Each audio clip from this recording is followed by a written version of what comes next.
Hi guys, my name is Justin Breslin. For those of you who don't know me, I am the president of the Real Estate Law Association here at Hofstra. And on behalf of both Umbrella and the Wilbur F. Breslin Center for Real Estate Studies, our sponsor for today's event, I would like to thank you all for coming today. Today's guest speaker is Eric Alexander, president of Vision Long Island, an organization whose goal is to promote more livable, economically sustainable, and environmentally responsible growth on Long Island. Mr. Alexander has been and will continue to be an instrumental part in the revitalization of many of Long Island's downtown areas. So with that, I'm happy to introduce Eric Alexander.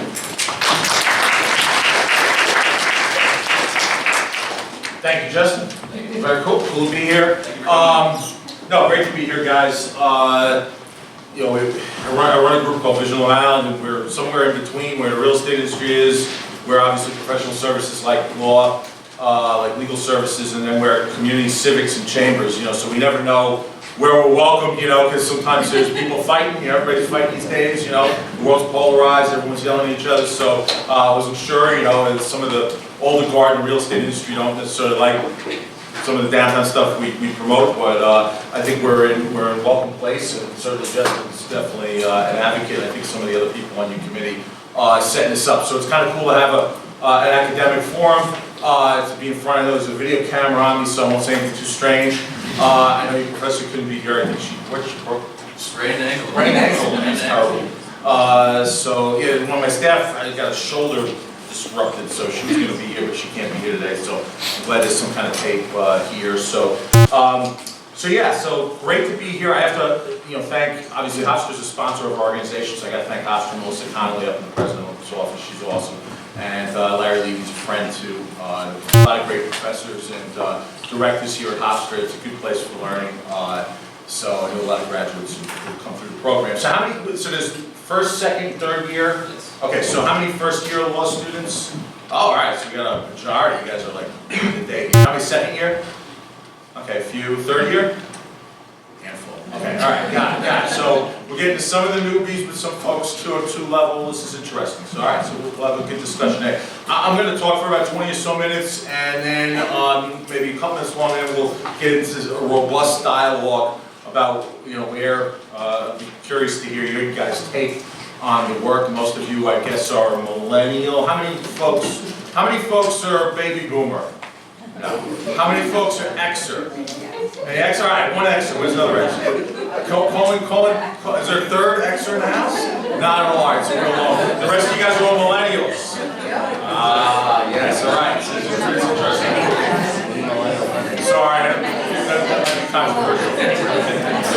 All right, I'm starting off a little rough. All right, sorry. So let me just get started with an opening. So I'll explain what Vision Long Island is and what we do. We're a non-profit 501c3 organization that's focused on three things: downtown revitalization, infrastructure investment, all driven by community planning. Meaning the community folks themselves decide where planning decisions and how they take place, and that can be controversial. So we've been around for 22 years. We do a few things. We promote downtowns. We educate folks on alternatives to what we call sprawl development. Sprawl development really is largely, as folks may know, open space, where you have really development everywhere, where you're driving to retail, to office, to residential use. It's really the last 70 years how Long Island's been planned. Post-World War II, where the downtown centers are not prioritized, folks it's just an automobile sprawl. So what we sought to do in the mid-90s was a movement that came out of some environmental folks, and then the National Historic Preservation, National Historic Trust and Historic Preservation, and some downtown chambers and some economic folks wanted to bring back the downtown areas. And in the mid-90s, folks laughed at the very thought. Folks would walk into people's offices, and I have a list. I just keep a list of people who were naysayers, like 22 years ago. I just think it's fun. So some of them are very important people. One's a congressman, actually. But they were really joyfully hostile to the concept. They were like, Alexander, you're a nice guy, but no one is going to do anything with the downtowns. No one's going to live in a downtown. The downtowns are dead. So do something else. They felt bad for us. They're like, you know what, you're nice people, but do something else with your time. You know, like it's not gonna happen. So there was this. We went on this journey. 2,500 plus presentations later, 40 community we call sets of community plans and charrettes and visionings in different downtown areas across the island. I think we've presented in 75 communities. 14,000 units of transit-oriented development have been approved. It's actually a little more than that, like 14.5, less 13 units. There's another 10 to 12,000, depending on how you count, transit-oriented development units coming. So that means housing in the downtown, transit-oriented development. So we promote this, we educate communities, we lobby Albany and Washington for infrastructure dollars, because you can't have development without some form of infrastructure investment, whether it be sewers. Suffolk is 70% unsewered. There's still some areas in Nassau that need upgrades. Traffic calming to try to make roadways safer for folks, for pedestrians. You know, if you have an economic development policy that says, let's have more people walk into our downtowns and walk around, but then you have roadways that are designed for cars to be going at expressway level speeds through commercial areas and downtown areas, there's a problem. You know, so we're trying to get money into the downtowns, we're trying to get money for buses. So it's not just about the rail and just resurfacing existing roads or widening roads for that matter. So we encourage downtown development. So we need that infrastructure money, so we push for that. We also push for infrastructure, energy infrastructure, and preferably clean energy, though we do support the National Grid pipeline, which is controversial among some climate change circles, but we do need a transition fuel to get ourselves to another place, to a true clean energy economy. So we lobby for this infrastructure. We advance projects in our downtown areas, but most important work that we do is working with civics and chambers and local folks, because what we've noticed over the years is there's about 1,000 people who run around Long Island thinking they're in charge. How many people live on Long Island here, actually? We'll start there. All right, so the bulk of you, you get it. You guys get it. There's about 1,000 people who run around thinking they're important and they're in charge of Long Island. Okay, that's great. Maybe our group is one of those 1,000. Fine. There's 10,000 people who actually decide stuff. About 100 people in every community decide stuff. No matter what community you live in, there's 100 some odd business districts on Long Island. So out of those, pick any one. There's certainly, you may have a mayor, your council person, your old-time political families, you have people on the fire department, the zoning board, the school district, the civic, the chamber, you name it. It adds up to 100 some odd people. Our worldview is that those 100 people are more important than those 1,000 people running around thinking they're important. We deal with those 100 people. So if we have 40 communities we're working in, our universe is about 4,000 people that we need to have a relationship with in order to, in some form, in order to have a meaningful conversation or consensus as to how the downtown area grows. So, because you could put those 1,000 people together who think they're important on Long Island, they couldn't get a deck approved in a local. They got no juice. So, because local elected officials, no surprise, they care about the votes of the folks in their community, or else they won't get reelected, right? So that's how this works. Of those 40 downtowns that have some sort of plan, about 25 of them are incorporated villages, and that's good. Some people are like, oh, let's get rid of all governments and have one big government. You know, and some people have that worldview, bless them. We're at a time, at least from what I experience, is that people out there don't trust big government, big business, big media, and even big not-for-profits, while we keep our organization small. Because there's just, the era of people in nice suits telling you, trust me, this is good for you, is over. It's over, it's been over, but it's even more so. Because the climate is out there in a polarized space. Isn't a good climate for big decisions. It's a good climate on a local level for folks to begin to rebuild trust and keep trust with each other and have meaningful decisions made working together. There's still that. The toxicity from the federal government hasn't quite reached the real, truly hyper-local space. And our organization often tries to keep that toxicity at bay, right? And keep the focus hyper-local. And that's you know, to varying degrees of success on that. But so we do these different things. We've been out there again a lot of years, and you know, it's not just about development. It's another piece. You know, we encourage office space in the downtown. We encourage public space in parks. There's triple the amount of events that have occurred in our downtown areas. So art, music, culture. There's like an event for everything. You know, it used to just be you had the antique car night and a couple parades. You know, now there's almost any kind of food, any kind of music, any kind of culture has its own day. You know, it's more than folks just, you know, racing, doing the races on the weekends and such.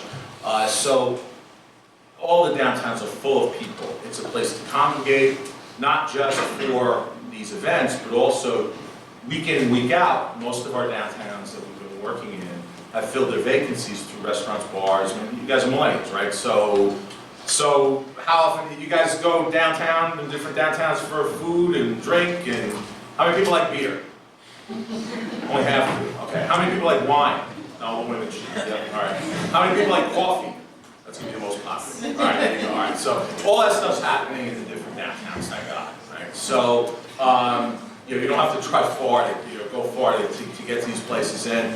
That is what is, you know, this experience is like the tea shop where you can smell the tea and do different things. You know, everything's experiential too in a lot of these places. So then you have folks that are manufacturing either in the basement of their store, you know, or in the back of their storefront, you know, and then shipping stuff out, you know. So that's a big thing too. So you know, restaurants, bars, experiences, niche retail, various services.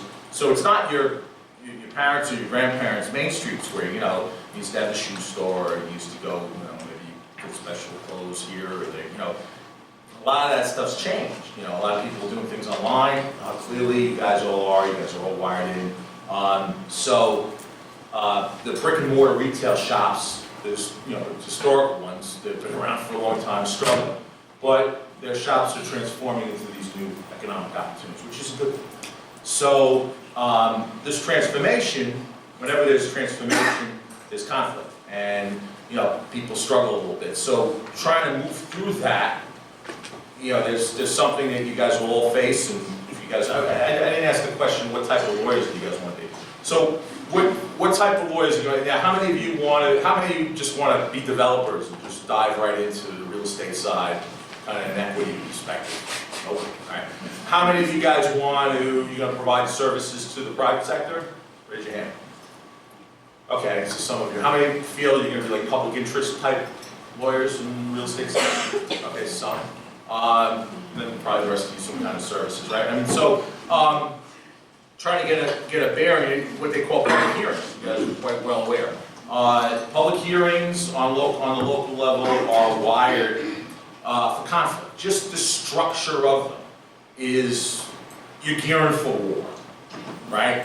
You know, you have the open mic where someone comes and speaks 3 minutes and yells at somebody, you know, and then there's a whole team of attorneys and important people that are backing the applicant, you know, and then you have that's on one side, and you have the municipality has their legal team that defend the municipality, and then usually the civics or the chambers or whomever have their own attorneys or their attorneys themselves, and they're geared up for war on the other side. So it's like a three-front war, you know, and nobody's happy, really. You know, let's face it, you know, the way these hearings are set up, nobody's happy. There's no consensus. So the good news is, in the work we've been able to do, 90 of 110 of the last in the last 7 years, 90 of 110 hearings have had more supporters for the downtown projects than opponents. That's rare. Everybody says everybody's NIMBY, everybody's against everything, everybody hates everybody. Well, there's a path through that, and that's what we try to work on real hard, which is solving your problems before the hearing, right? It's like anything, preventative. Try to solve your problems before take the bullets out of the gun. Really, just resolve it early. So that means it's a lot more work. I mean, you have to have clandestine meetings in Chinese restaurants or in coffee shops or wherever, diners, with people, and you have to meet people you may not want to meet with. And you have to, kind of adjust your expectations, and that doesn't go over well. There's sometimes people that tell people, you're right. It's like that group of friends that you have that always tell you you're right, Those are the worst friends in the world. You need to get friends that tell you you're an idiot. I'm serious, everybody here. You need to have an honest friend. Too often, on the private sector, we see developers that come in with a whole team of consultants and don't be this lawyer. Don't be this lawyer, please. I'll be very mad at any of you. I don't remember who I am, or I'll try to remember who you are, but I can't see every face. Please don't be this lawyer. Tell your client the truth, right? What's that? You can't handle the truth before you're Jack Nicholson and A Few Good Men, great movie. You need to, nobody tells the client the truth that their project is double density and should never be approved. I understand the client, the developer's paying the attorney, so it's tough. They'll fire you and they'll get someone that'll tell them what they want to hear. But in the long run, it does not help to literally just, mask over the elephant in the room. And on the community side, community people who are rational, reasonable, need to stand up to the freak on Facebook that at 2 in the morning is in their pajamas and attacking everything under the sun, right? You know that person, right? Someone who never show up in daylight, who doesn't have like a real screen name or whatever, and they're in their pajamas and maybe under some other strange substances, who knows what they're doing. But at 2 in the morning, they've done a whole campaign against the project, and they think that, and so someone reads Facebook, like, oh my God, hundreds of people, everyone in the community is against it. And meanwhile, it's like them and 2 of their friends work, So, the extremes of the world don't help us. We're dealing with this nationally, certainly when it plays out locally, not helpful. So, we really need people to be good guides and bring people to some safe ground where there can be consensus on projects. Now, another thing I've learned on Long Island is that not all communities are the same. This is the problem with regionalism. Everybody talks about, one region, one Long Island, one everything. No. Rockville Center is different than Riverhead. Great Neck is different than Greenport. St. James is different than Freeport. It just is. These are a whole range of, we're like the size and diversity of a state, okay? And there's no one universal truth about how a community should be planned. In fact, there's some sub-economies all over Long Island, 3 million plus people, and some communities are meant for density. Rockville Center can have 100 restaurants. Sag Harbor can't. It's just not going to be, right? As it should be. So there are various scales, and we were just talking before about, 70 restaurants in Huntington plus a theater. Maybe it's too much. Maybe. We started this Vision Huntington. We were originally kind of more civic-minded as folks, and we became Vision Long Island a couple years later. And part of the issue is understanding that there's a carrying capacity in every community. So the development community that wants everything sometimes has to deal with some control. And that's a challenge for folks. But please be that attorney that tells the truth. Please do that. That's all I ask. So not to say don't be creative, not to say don't be flexible, not to say to push the boundaries where you can. I think that's certainly the right and the charge of a good attorney. But at the same time, So I'm kind of veering off. The point is, you have this public hearing process where there's a war. And it's not helping. Years ago, before there was a smart growth movement that we've created and others, and a downtown movement, there was just simple wars in land use between environmentalists and the building community. Environmentalists wanted to stop all development. The building community wanted to build everything everywhere.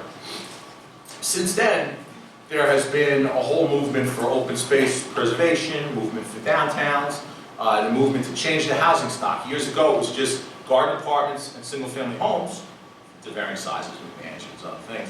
And The other side was magical thinking by environmentalists that thought that if you just preserved everything, you just could, because you should save all the trees. That magical thinking, you know, some of that was there's some science underneath. There's certain watersheds to protect, certain habitats to protect, and certain laws that are in place to protect key areas of our groundwater and others, thankfully. But there still is some magical thinking in that movement, and there still is developers that want to just build whatever they want to build.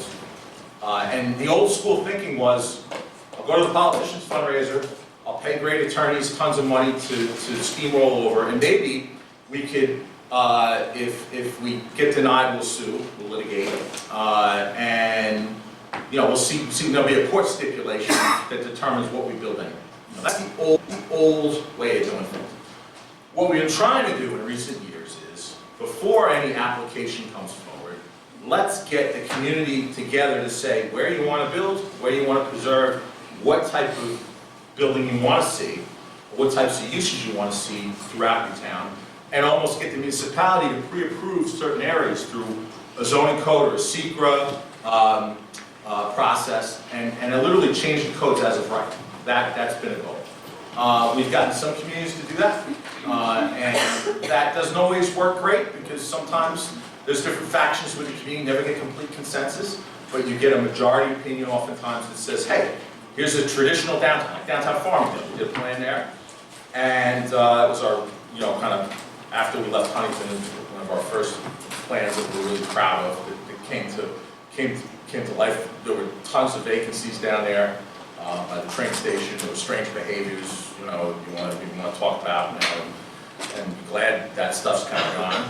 And now there are lots of restaurants and new housing and more events and new parks and traffic calming, all kinds of good stuff. So really the point is that you get some sort of plan in the books, and it provides certainty to the developer and the legal community and all the various engineers, the architects, everybody working on a plan, to determine that, all right, the municipality wants X, Y, and Z. So you've kind of greased the skids a little bit for a future hearing. Makes life a little easier. So you don't have a war out of the gate. You actually have some people in the community that are on board, and they actually have asked for certain types of changes. This has happened in a lot of places on the island. I got a whole bunch more I want to say, but I realize I'm like going past my 20-minute opening, so I'm going to fire up a couple questions, and I'll probably move back to some reflections that I have. I don't want to bore you guys. I know millennials, you guys look on your phones. I see a couple, so. What do you got, sir? I was just wondering, to what extent, if any, does your organization liaise with the federal government in terms of planning and possibly, you know, airspace, stuff like that? Sure. For everybody, because our organization is focused on place-based, if everyone just can say their name and where they live. I'm Daniel, and I live in Albertson. Where? Albertson? Albertson. Oh, yeah, cool. There's a great cigar bar up there. I love that place. So, and there's like a little Italian market up the street that you can get some food. I've gotten chunky in this job. You know, I was 50 pounds lighter than I had hair. So it happens. Benefits of being in downtown. So question was, I don't know if everyone could hear, do we connect with the federal government? We do. We usually work with the federal government for infrastructure investment. So we want them to invest in sewers, and they have, thankfully, in the case of Mastic and Shirley in the Bay Park,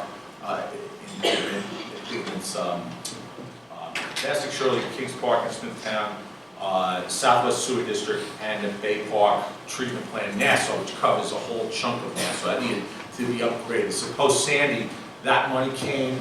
We were able to secure, we all kind of lobbied, we went down to DC. So we connected with them from a lobbying perspective. We also were sub-recipients of a planning grant in Nassau County to look at what they call, again, I mentioned this before, transit-oriented development to build near train stations. The federal government wanted to get involved in planning during the Obama administration. We actually had their whole team of people from HUD, Department of Energy, FTA, their DOT, one other agency, EPA. We had them all out at Patchogue at the old Radcliffe College for a big seminar. And it was interesting because the federal government wants to tell you what to do and how to plan your community. I'm so proud of our local municipalities. They're like, well, we want you to give us money, but we're going to tell you what our plans are. And it was just so awesome. You know, I'm on this conference call, and they're all like, we've never heard that. I'm like, well, Little Islanders, we're a little different. We're going to tell you what we do. And so what we did was we had these listening sessions where all these very important people from Washington came in and had to hear what the local municipalities are doing. But a lot of good stuff. And so we gotten some federal money for transportation. We gotten some federal money for sewers and wastewater. Beyond that, there's not a lot of federal government involvement in planning. The state has kind of jumps in and tries to play the big government role, shall we say. And I think HUD is probably in the community development block grants. We work very closely with those, but those are very helpful because they have a system. They should put all the Sandy money this way. They have a system where the money comes to whenever you hear community development agencies, CDAs, or that's a local oversight authority that follows the federal regs on all the money, and so it gets spent according to the guidelines. But the decisions are local, and it's actually the perfect kind of blend of federal investment but local planning. And, so whenever you see community development, that term tied to government, it's usually federal money. So on the housing side, there's a whole string. There's housing tax credits. Some of the developments that we push have federal housing tax credits as part of them, and the project would be unbuildable without it. So federal government plays an important role, but not a dominant. Yeah. Vanessa from Quorum. Quorum, okay. Is your organization working on or with other organizations for the neighborhood road revitalization plan that Dan Canico's been promoting in Massac Beach? Yeah, we did. We did the original plan up there when it was a village. I think it's getting okay, the question, if anybody knows, Massac Beach is a hamlet in Brookhaven. Massac Shirley is like 45,000 people in this peninsula, and there's this small, cute community of cottage-style homes, smaller homes, and a little main street known as Neighborhood Road. They were decimated post-Sandy, just decimated. And so we worked post-Sandy to try to get them some money. We ripped out a lot of homes and all that, and got some money to rebuild some.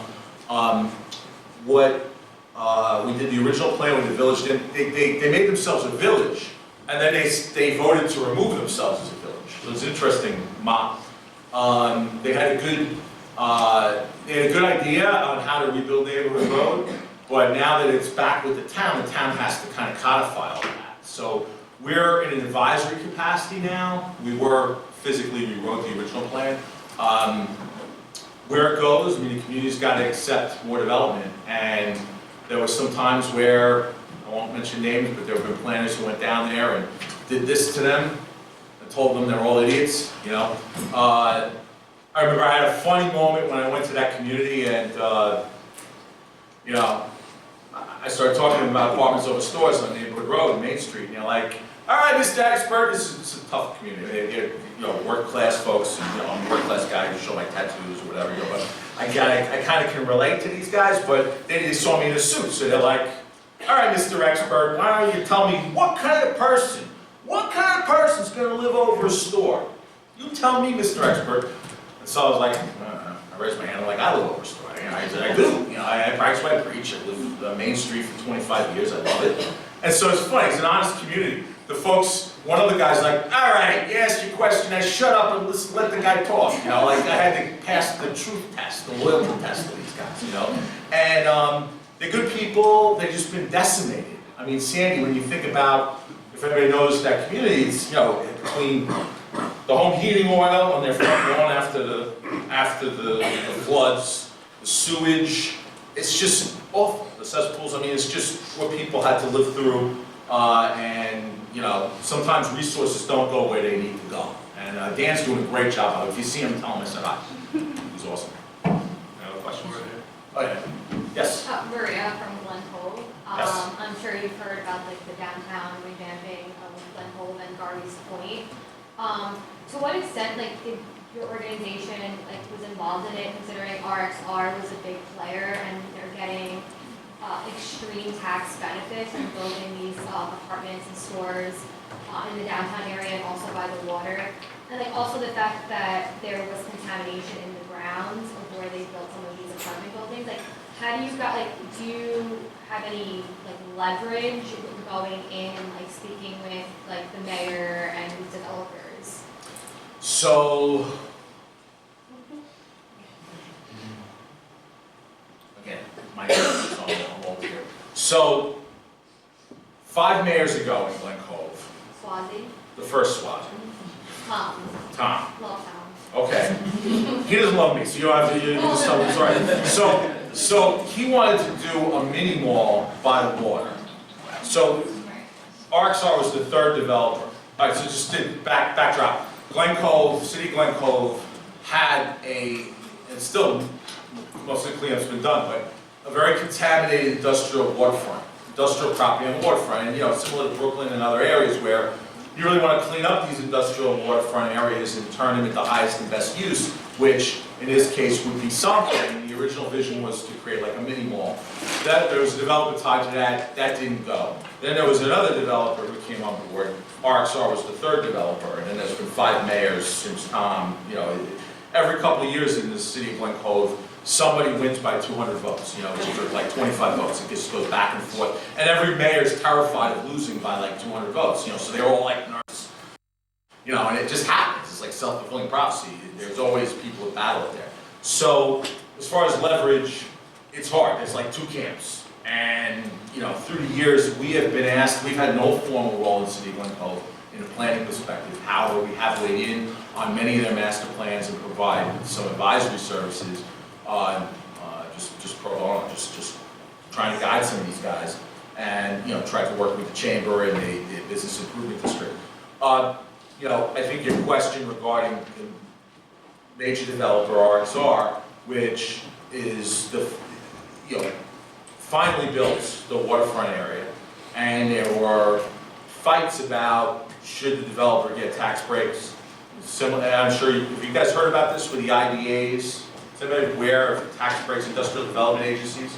Some of you may end up being attorneys for IDAs or for developers seeking to seek benefits from IDAs.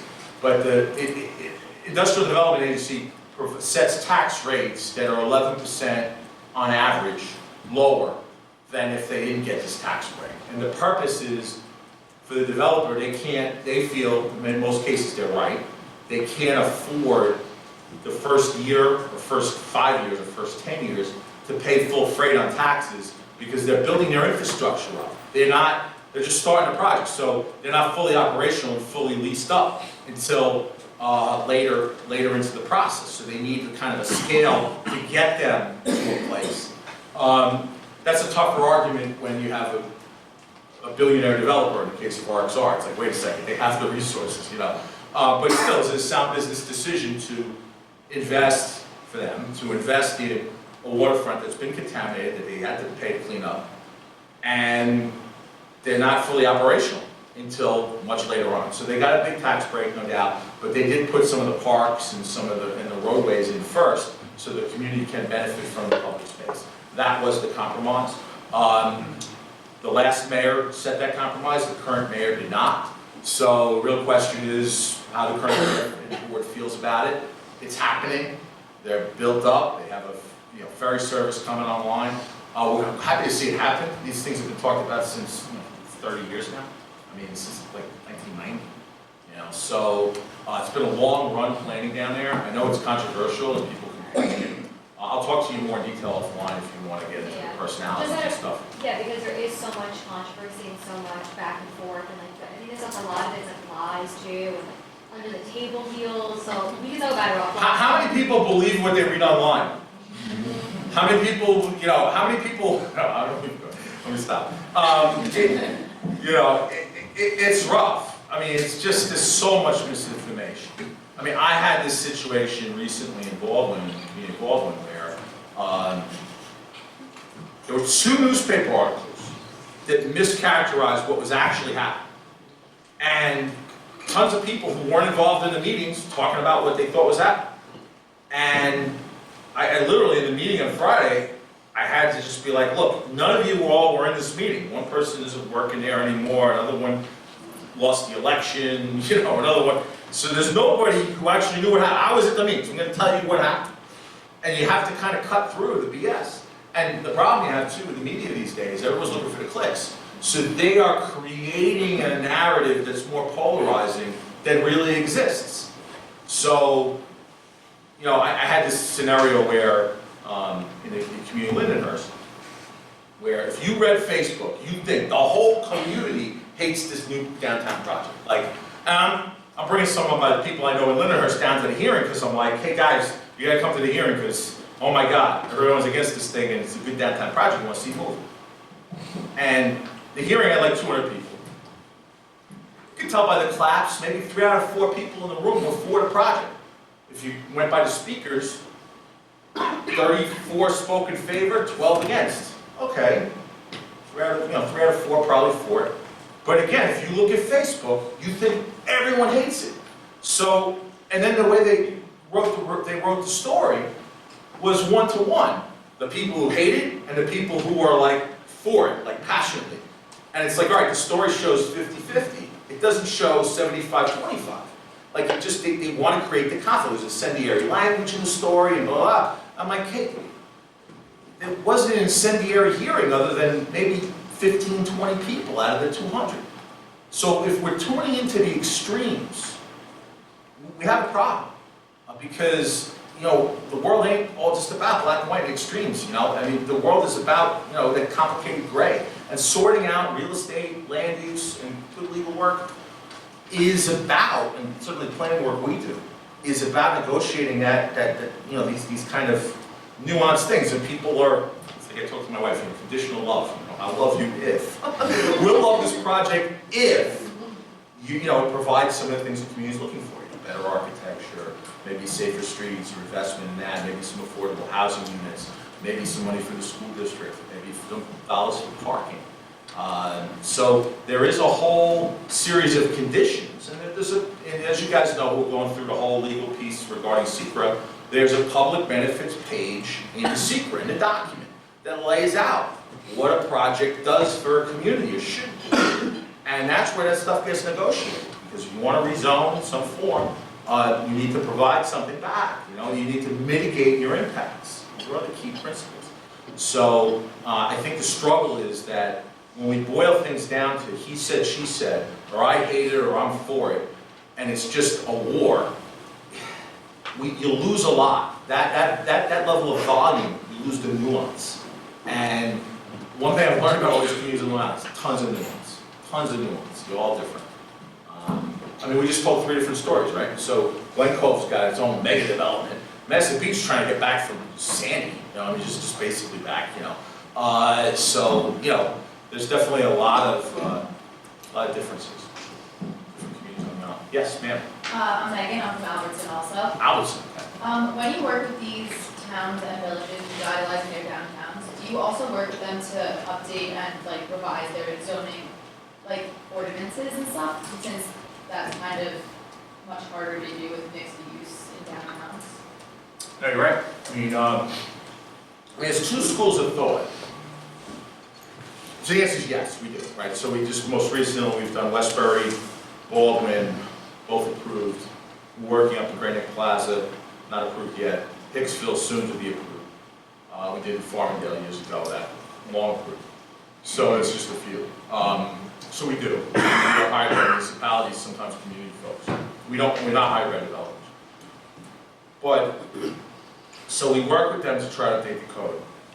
There is a real fierce debate whether to have the municipality approve new code and have it on the books, and any new mixed use then would be legal. Now, I'll just hold that thought. The other part of the debate is keep the code as it is and do variances. Or do, pre-existing non-conforming use plus, special permits, blah, blah, blah, blah, kind of work the zoning code piecemeal. Now, I see it work both ways. And there's no one answer. Somebody's like, what's the answer? Like everything's complicated. Because when you rezone a total area, the property becomes more valuable. You could get double density, maybe triple density from the original restrictive zone. What that does is, that creates dollar signs in the property owner's eyes. So the property owner may be expecting a certain amount per square foot. Let's say they have silver or maybe gold in their eyes. That changes to platinum or double platinum. Then what that does is, when a developer comes in to build, they then need to build 2 stories more. And the community didn't sign up for 2 stories more. So that speaks to, if you give away the zoning, the property owner can help increase the cost. And they feel maybe they should, because they own the property all these years, but fair enough. The other school of thought is, do a piecemeal, and while you don't have certainty on how the downtown's gonna go, but project by project, on each project's merits, you can still get to mixed use, but you kind of control costs a little bit, you can control the density a little bit better. I've seen it work and not work in both scenarios. So I don't know what the answer is. I just know each community's got to sort that out, and you just pray that property owners, again, don't have attorneys around them or brokers, usually the brokers around them, and try to inflate the cost. They're like, oh no, man, you should get triple that. That's BS. Blah. You know, like we hear this all the time. You know, there's people around you. Again, it's like having a bad friend. Don't have bad friends. Have people that tell you the truth. You know, that your property's really, you're getting double your value. That's good. You don't need triple. Like, make a deal. It's, you know, it's okay. You know.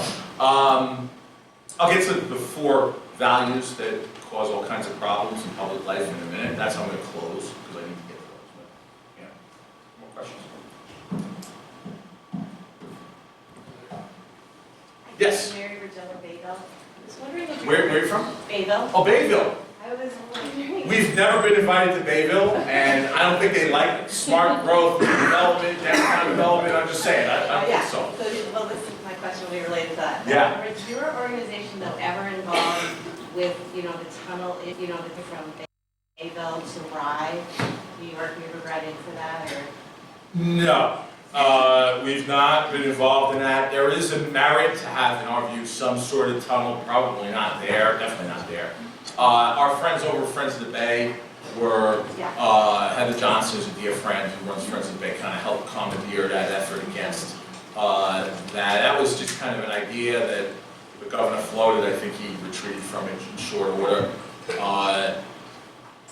You know, I think there's, with it, you know, I recognize that people want some sort of way, and economically, you know, there would be value, you know, this reduction in greenhouse gas emissions if you, or region-wide, if you had some other access to Connecticut or to Westchester or wherever. The other challenge, though, is Long Island's an island for a reason, you know, and we are a destination for a reason, you know, and there's character matters in communities, and, you know, if you lose that, you kind of can just be anywhere USA, you know. I don't think people on Long Island want that. They pay extra taxes and extra, you know, they deal with other issues, you know, whether it be governmental or regulatory or certainly the additional costs to have a quality of life here that's valuable. And you know, so while we like the tunnel concept, you know, I just didn't think it worked there. I don't think anybody thought it worked there. I mean, I don't know, you know, some people pushing it, but. Yeah. Yeah. Bob, I'd love to come to Bayville sometime, but You could use your. we'll go where we're invited. You could use your help. Yeah. So, any more questions? No? All right, so that's some other stuff to talk about. Wow, we're still under time, right? Yeah, we can go till 1:30. Oh, wow. What does that say? What time is it? We're scheduled to go from 12 to 2. What does that say? What time is it? 12:55. Oh, there we go, we got time. Okay, oh, we have time. I did have a lot to cover. I mean, to torment you guys, but,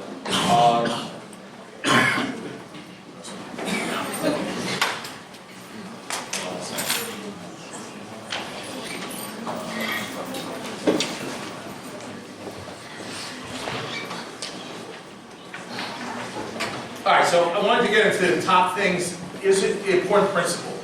That these actually 4 values you want to avoid, and and one basic principle of what you should do, this is what I thought was really important for you guys. The major principle is in your work, please listen. Listen to others. Have empathy and understand who's across the table from you as attorneys. I've watched the bad behavior. I'm not going to give the profile of the worst real estate attorneys that I've seen on Long Island, and, but to give you a sense of some of them, the ones that walk into community and just want to steamroll over local folks and don't care about them, and other bad profiles, dress the way you want to dress, but don't come up with the click-cut briefcase and sports car, like in the community. It doesn't go well. People make fun of that. They kind of do everything. They're extra motivated to kill you. So don't do that. Unless you want to. You want to go for the gusto and you're just that kind of person, fair enough. I'm not going to limit your freedoms. But you can avoid that. But here's some things we've heard from the community, because while I've done 2,500 plus presentations, I've been to 12,000 meetings on my team, where we've listened. And that's really the most important thing. So what are we hearing? Again, I mentioned one, top 10 things. Quality of life. People care about their day-to-day issues, their day-to-day life, right? And I was thinking about these global pronouncements that we hear about on CNN or Fox News or whatever. They think about their day-to-day life and how government relates to them for the basic things like, 2, safety and security. They care about their public safety. Everybody paying attention to bail reform, everybody's freaking out about bail. It's like, oh my God. Real issues, safety and security. The cost of everything. Everything is more expensive than it used to be. And it's tough for middle-class people, working-class people. Big thing we've heard, it's real. I drive a 20-year-old truck. I'm a working-class guy. I feel it too. So it's not just housing. The cost of everything. So 3. 4, the need for safe, walkable streets. I moved that up in the right. These aren't in particular order, but again, when you have dangerous roads, we got some of the most dangerous roads in the state. We have 6 of the 20 most dangerous roads in the state.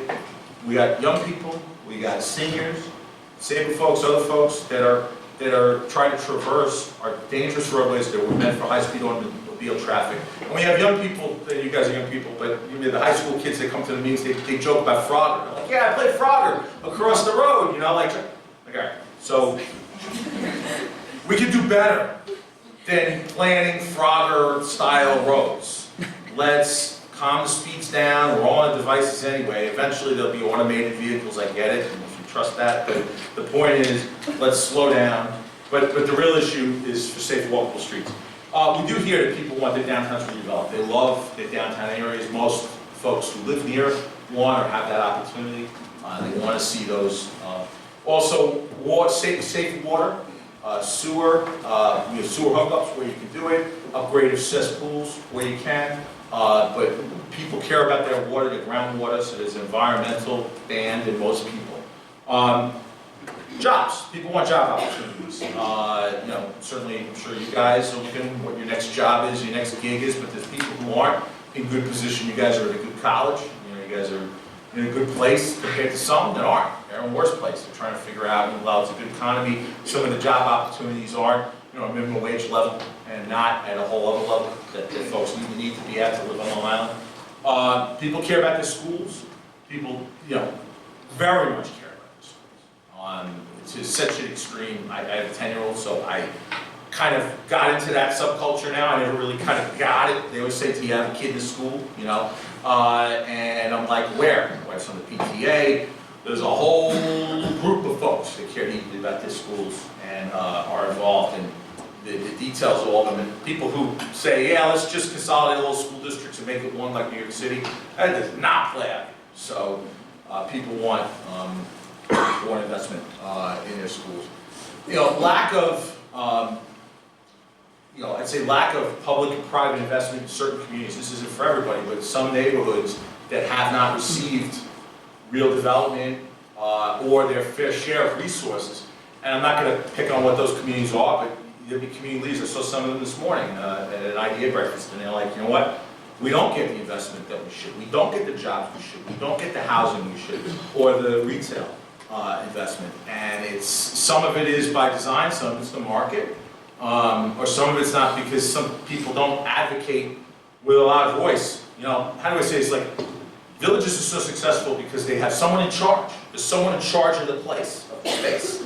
So, like malls have managers, someone in charge. All right, the vacancy out. All right, let's fill that. Oh wait, there's a public safety problem over here. Let's take care of that. Oh, well, we got to deal with the garbage. What do we do with the garbage? Oh my God, the costs are too high. How do we shave the budget back? Oh, we have to market our space. So, when you have someone in charge of an area, there's benefit, inherent benefit. So people want to live in those types of environments, and you know, but some places that are just kind of left behind, and the government very much reacts, maybe people complaining, but there's never really structured, regular problem solving. So that's an issue. And I mentioned my 10th issue before is, I mentioned the larger the institution, the less they trust it.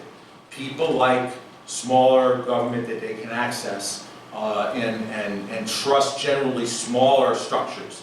That used to be back in the day, you know, my parents and grandparents, it's like they were into the big brand, you know, oh my God, you know, Kellogg cereal or, you know, Dow Chemical, or whatever. But you would trust brands. You know, you don't really trust brands like the way you used to. You know, it's a whole different time. This all speaks to, you know, these are the things we hear. And some of these things I mentioned are in our media, some aren't. They're not reported the way we hear them, you know. And sometimes there's a fear that there's an agenda being pushed through the media. And we know that to be true, you know. But then the problem is, are you really getting true information online? So that's, you know, from smaller sources, whether it be Facebook or others. So let me get to some closing parts and see if there's a couple other questions, but maybe early. So, 4 values in public life that really make you insufferable to deal with as a person, right? So please don't do this. In my dealings in all these different downtowns and all these different folks, when I see any of these 4 values, I run screaming. I want to leave the table. Like, I don't want to be involved, and I don't see any good. So, 1, excess greed. Anybody see the movie Joker? Raise your hand if you saw Joker. Okay, so did you see that scene? Well, spoiler alert, I'm sorry guys. So, where the Joker shoots 3 rich kids. Anybody see that, right? Alright, I saw it in Huntington, right? Up in middle class community. The audience applauded. Right, again, the audience applauded when the Joker's, a bad guy, shot 3 rich kids. So we live in a time, and again, X amount of populism tied to the Sanders group, X amount of populism tied to the Trump crowd. These are working class, middle class people who don't feel the future ahead is better, it's worse. And if you think, or anyone thinks, people in nice suits telling you, trust me, this is good for you, that people believe that in this climate. They don't. So when you exhibit excess greed, not good. And greed's good, it's easy, great, but quite frankly, it doesn't go over well in working with the public. One thing, all right. Move the other side. Number 2, narcissism. How many people have a friend who's really narcissistic? Just half of you? All right. How many people enjoy that friend? Okay, so, one there, all right. Look, I put in the work we do, look, there is a healthy self, and it is important in your personal growth. But we like to put in the work we do, the mission is number 1, your organization or your business is number 2, and then yourself is number 3. There is a self, but you got to put it in the right order. Too many people have it reversed, where it's yourself, and then maybe the organization benefits or your business, and then maybe along the way something good for someone got done, right? I think people are hyper-attuned to the fact that there's a lot of self-absorbed people out there. No defense to the whole millennials who titled everybody special, everybody's one like, oh yeah. And I'm not blaming all you guys for that. It was given by folks who are much older than you that put those kind of values on the table. A lot of this is transferred. But that level of narcissism doesn't go over well. People don't like it. So again, if you're that kind of person, you know that kind of person, or you have a good friend who tells you, hey, you don't have to take a selfie right now, you know, you don't have to be that important, just tone it down a little bit, that's a good friend. Listen to them and reel it back in, you know. So watch the Kardashians on the weekend, knock yourself out, it's great, but keep that stuff to yourself. So narcissism's number 2. Sorry, I'm being a little difficult today, but on camera too, it's fun. Third thing is any form of elitism. You know, people don't generally like people talking down to you. How's Michael Bloomberg doing in the campaign? Everybody, you know, it's kind of like, I know best. I know better than you. Well, you can like him or not, he might be a real smart guy, and he was a great mayor, blah, blah, blah. But there's a level of arrogance when you come across, I know better. And, you know, people want to be talked to, they don't want to be talked down. You know, I would sit down here, but you guys are kind of higher, so you can hear we're at the same level. You know, people just want to connect on a human level with people. They want to cut through all the filters and not be, you know, talked down to. It's again, back to what I mentioned before, there were 1,000 people on Long Island that think they run Long Island. No one wants to be ruled, you know. No one wants to feel that way. They want to have a partnership with real people who in theory are going to invest in their community or assist in their quality of life. You know, so that's an important one. So, wow, I'm forgetting my fourth one. Narcissism, greed.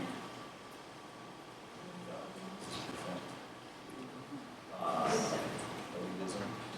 Wow, all right, the last one's gonna come to me. I was thinking about it before. I couldn't print earlier, so I have like notes for all this, but I'm sorry I got a little jumpy. I'll take a couple more questions if folks still have them, yeah. Hey, my name's Carl. Yeah. I'm actually from Queens, but my family owns a bit of property in Hempstead, Okay. West Hempstead. I was curious how a smaller company would get those tax breaks to develop something like that. Sure. I'm sorry if you went over that earlier because I came late. So West Hempstead? Yeah. Okay, so you would have to go, the question was how to get some tax breaks in West Hempstead, which is, it's an unincorporated area under the town of Hempstead, so you qualify under the town of Hempstead IDA.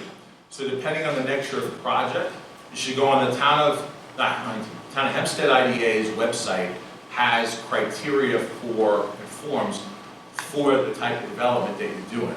There are targets to create these IDA benefits, Industrial Development Agency benefits. You have to meet some jobs targets, some investment targets, and you know there's certain types of guidelines. You know, you can't have too much retail. You have to have X amount of jobs. Your housing projects are viable. Small projects can apply for IDA benefits. So get in touch with a good lawyer. There are some that actually do IDA benefits exclusively. But if you want to talk offline, I can kind of wrap you. West Hempstead is actually going through a bit of a renaissance with some new development projects coming. So there might be some companion projects that we go with. So let me know. My name is Steven, I'm from Cedarhurst. Yes. I want to know if you know anything about the Woodmere Club project, where they're building like 300 homes in the golf course. Oh, yeah, the Woodmere project, yes. Yeah, they tried to get us involved in that, but it really wasn't a downtown project, so we just left it alone. People are fighting that one big time in your neck of the woods. The folks don't know, there's a golf course. You know, how many people that play golf? I see that a lot.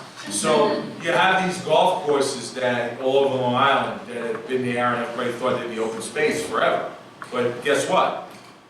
Not many Xers and even less millennials are playing golf. They don't play them like the boomers or other generations. So what's happening is these golf courses just aren't making it. So it's more valuable, land becomes more valuable when it turns into housing or some other use. Typically housing. So it would be there's this big battle, you know, between folks who want to build homes, single family homes, right? And it's old school, single family homes, not even multi-family homes, and preserve the golf course in some form.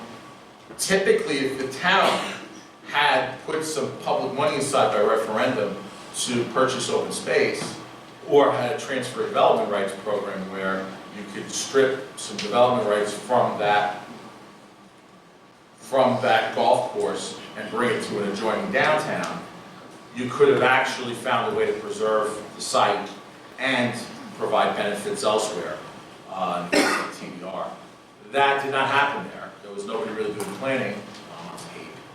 The town of Hempstead doesn't really have a planning department. I mean, they're nice people, but they have a community development agency. They don't really do forward-thinking planning the way they could. So that didn't happen there. And it's a big battle. I don't know how it gets resolved. There'll probably be a court step, you know. I'm sorry I'm not very helpful on this one, but yeah. So, I'll ask a question off that. shoot, go.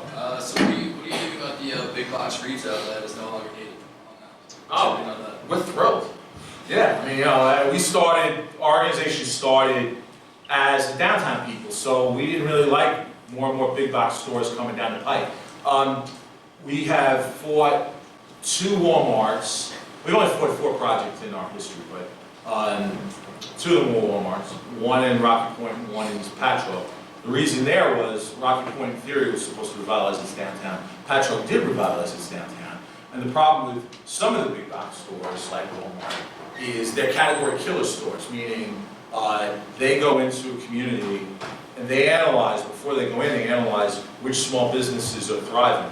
And then where they have some variables on their shelf space and services, they boost those services or shelf space up. So what happens ultimately is and by dropping the price, it kills the small businesses in a local community.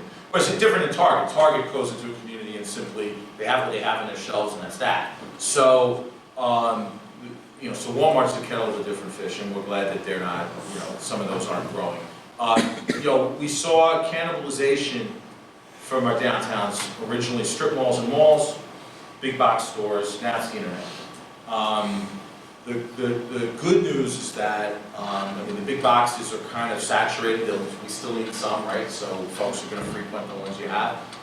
It's kind of terrible for the developers that maybe bought property where they thought they could do a big box, and then there's really not a market for it, nor is there appetite for the local community to zone for it. So that's problematic. But I think the internet and Amazon has taken everybody by storm.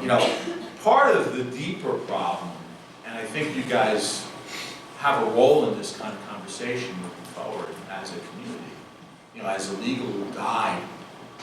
We've gone from a time where small businesses used to be the backbone of American business, other than industry, more manufacturing industry, but small businesses in the local community, they give to the Little League, they give to the school district, the PTA, you name all the different charities these guys give to. But folks would frequent them. It was like a circle of benefit, mutual benefit. That's been removed to a certain degree. So and as you go further away, the big box stores or even some of the regional chains, instead of them answering each community's Little League, well, talk to our marketing department, we'll talk to this one or talk to that one, and maybe somebody gets some charity or some benefit back, but it takes a while, and then when you talk to, it goes further up the chain, so like in Amazon space, how is there any give back and accountability to a local community when your economic dollars are literally leaving the community? So how do we create laws and safeguards that on big tech to make sure that dollars are recycling into community services? That's a challenge for you guys to face, and particularly as it relates to the time you have in a real estate deal, the time you have to look at public benefits at the front end of the deal, through that secret. So how do you, those of you that, again, half of you, or a quarter of you, or a third of you, whatever, we're thinking about the public interest government side of things. How do you create a system that, without doing socialism, or Bernie Sanders style, heavy-handed regulation, how do you get to a place where there is some giving back to the community through commerce, without just raw taxation? It's interesting. I mean, we pushed with the small businesses up in Albany. We have a Wild Lobby Coalition that goes up, and we had the Nassau chambers and Suffolk chambers, and we pushed for the internet sales tax. I'm sure those of you that shop online are really mad at me right now because, you know, it's going to be 10% more, 7%, whatever it is. But it's a way to at least get money to our counties in a fair manner. Because right now there's this predatory nature of all the brick and mortar shops pay the taxes, online doesn't. And it's inherently unfair. It's unfair to municipalities too. But how do you get to that place? It's a challenge. Definitely a challenge. So let me just rephrase, start my question. I guess my question is really more of how does smart growth view these obsolete areas that are these big box centers? From a planning perspective. Exactly. Oh! Sorry, that's more of my direction. Okay, so you guys understand the question, right? So it's about, we've been focusing, our group's been focusing on these downtowns, bringing them back to life. But then while we were bringing the downtowns back, all these regional malls and sub-regional malls started to die. It's kind of really weird, you know? It used to be the reverse. Downtowns were dead, and then the regional malls were thriving. And now it's the reverse. So now what do we do to these malls? Well, you know, twofold answer. Threefold answer. One is, if a recession is to hit, I'm still going to be focused on the downtowns, and some of these places maybe shouldn't have been built. I mean, just to be blunt, you know, someone else's economic poor decision shouldn't change the 200-year history plus history of human habitation on Long Island about the center of a community. Remember, downtown is not just an economic center. You have churches downtown in the past, it's a spiritual center. You have government buildings downtown, so there's a sense of you know, governance and community coming together. You have social events. So in our view, downtowns are ultimately the priority because the community coming together is of prime importance. And so there's a value, which is almost, it sounds a little esoteric and strange, but we're sold to a community. And a downtown area, most communities should have that, you know, and some don't, but so we prioritize that over all others, so we don't see them on an equal playing field as a big box store outside town.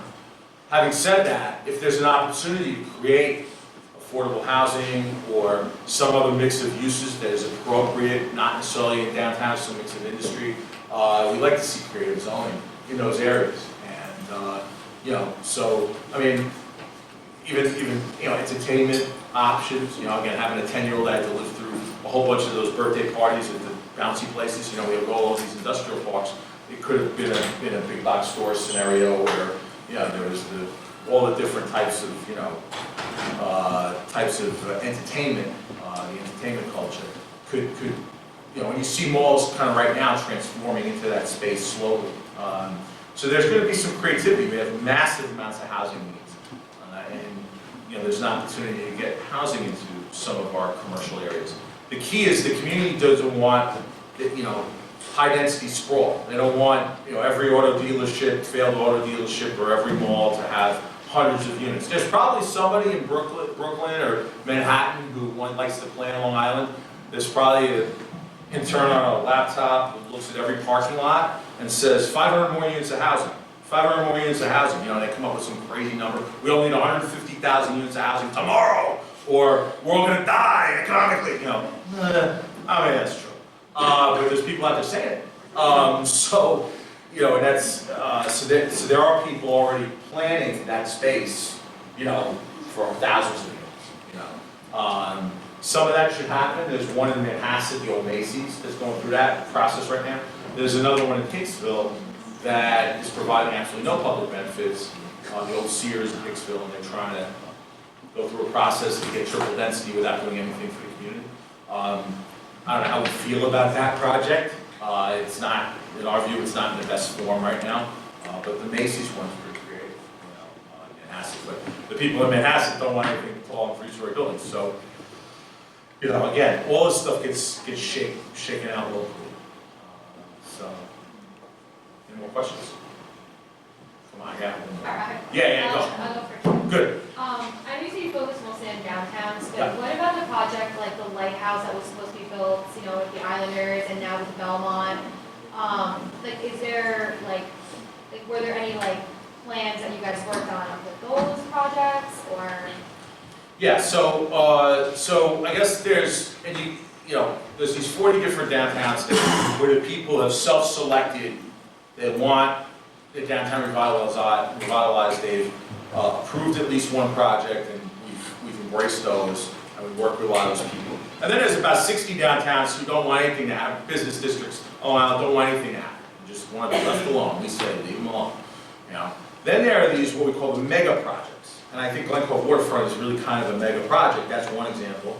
Heartlands, folks know in Brentwood, which is a mega project, about 10,000 units of housing plan, only 2,500 approved so far. Is another one. Ronkonkoma Hub is another one that was approved and under construction now. And then there was also Belmont, which is technically a mega project, which is the New Islanders Arena. And then the last one that's been battling about for all these years, and you correctly mentioned, is the Nassau Hub originally. Then it was the Lighthouse. Now it's back to the Nassau Hub, and they call it Nassau Event Center. There's different names for it, but it's the 70 acres right here. Where it's 70 acres of parking right adjacent to Hofstra, Nassau Community College, the Coliseum, the whole area, the Marriott and all that. So what does our organization do vis-a-vis that project? Well, when it was the Lighthouse, we supported the Lighthouse, the second version of the Lighthouse, and we were part of close to 200 community meetings on that, so the public was on board. The public was on board, Kate Murray was not, largely because, and people don't realize why the former supervisor, Kate Murray, didn't approve it. And I'm getting a little arcane in this, so bear with me. But it needed $150 million at the time of infrastructure investment. The developer was willing to pay $50 million. And those numbers are probably inflated at this point. The county was supposed to secure some money. They never applied for it. So it's kind of like, they have press conferences with governors and senators, and okay, the county needed to submit an application, get on the computer and apply. They missed 8 rounds of funding for infrastructure. 8 missed grant deadlines. They didn't secure anything. So Town of Hempstead's like, hey, how are you going to widen these roads? Hey, how are you going to upgrade Cedar Creek, which is the sewage treatment plant's infrastructure? Hey, how are you going to do put money into fire service? Hey, how are you going to deal with water when you tap a well? Blah, blah, blah. Hey, developers didn't have an answer. They said, we're giving you $50 million. That should be enough. But where's the other $100 million come from? So what the supervisor at the time in Hempstead did was cut the project in half. It's like, all right, well, you only have a third of the money. We'll just cut the project in half. But when the project was cut in half, it wasn't viable. So the Lighthouse project died. Then the idea was, let's go and do a public referendum and have the public pay for it. And Charles Wong was, at the time, has passed, but he did a big push to get people out to vote yes. But again, back to that whole trusting folks, all right, the billionaire says vote yes, I'm going to vote no. There's no disrespect to his leadership, it's just messaging that didn't go over well in the middle of the summer. So that project failed by referendum. So then it got you to the place where the McGann administration came in and originally proposed a casino, which nobody liked, so that was done. Then they said, well, we're just going to rehab the Coliseum as it is. It looks better, it's there. Well, the Islanders will be back there next year, but it's not truly going to be the center for the Islanders, at least. So that's why they're in Belmont. But now Scott Reckler, RXR, has a plan under the old Cape Murray zoning to build 500 units of housing, I think about 500,000 square feet of commercial, a plaza space, a couple hotels to accompany the existing hotel, and have some smaller theater to go along with the Coliseum, and some restaurants to bring that thing back to life. There's community support. We run a group called Nassau Hub Next Steps, which is 5 communities, and the civics and chambers in each community that are that kind of got an advanced view of what the project is, so they can be on board and get their questions answered. Again, back to the concept: take the bullets out of the gun, work with people early, preventative solution. So we got everybody on board, and so far. So we play kind of an informal role in that, but we're definitely there. We support it at this stage, for sure. Any more questions? So I got the 4th one. Sorry. Just, you know how there's some people, look, passion's good. The whole, just don't be a power man guy or gal, you know? Take the edge off a little bit. Sometimes there are people, and I deal with a lot of elected officials, you know? How many people deal with elected officials, government people? Okay, how many people watch politics? No? Okay, a little bit? Okay.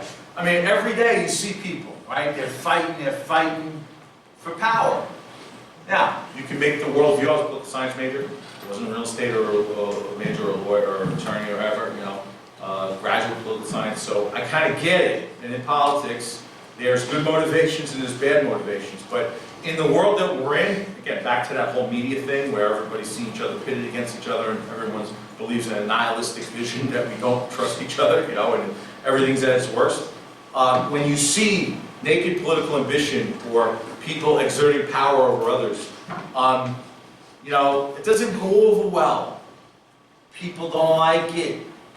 So that whole, I see people in this business plotting and planning and planning their next move, how I can be better than this one and work on that one. And this funny story. So I ended up on this list of the 100 most influential people on Long Island Press on, you know, the paper that's at a deli, you know, free paper. But they put me on this list, right? It's really kind of funny. So it was a day when my truck was in the shop and I'm in a hoodie and I literally, my phone died, I couldn't figure out my password, nothing worked. I go into one of those stores to try to get a new phone or fix my password. They're like, I couldn't even tell my wife to pick me up, you know, so, you know, the guy wouldn't even sell me a phone because I was too confused, you know. So I ended up taking the train home from Hicksville, where my office is, and I'm sitting next to a homeless guy. And it's funny because we're doing a Hicksville revitalization plan, so I'm like talking to him, like, what the hell actually happens down here? You know, and the guy's like talking to me, you know. And I'm sitting there with a hoodie, though I had my briefcase, but I'm trying to hide it. I was trying to be a little authentic with the homeless folks. But, like, you know, I kind of like, wow, I'm this 100 most powerful people on Long Island, and I'm like, I don't have a car, I don't have technology, I don't know how to communicate with anyone. I'm talking to this homeless guy.